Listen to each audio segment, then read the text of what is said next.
লাইব্রেরির কারণে সাংবিধানিক বাধ্যবাধকতা আছে দেশের জনগণের উপর। এই যে খাদ্যের নিরাপত্তা থাকবে,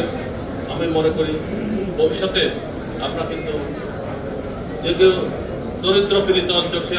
ফ্যামিলি কার্ড হাতে তুলে দেওয়ার জন্য এরপর ফ্যামিলি কার্ড গ্রহণ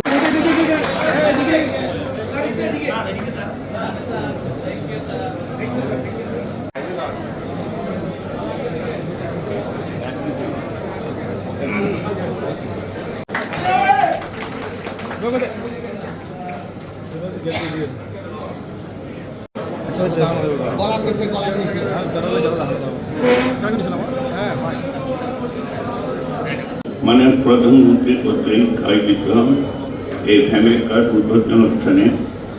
আজকে আমাদের মাস 10 দিন উনি কোলে ধারণ করেন, গর্ভে ধারণ করেন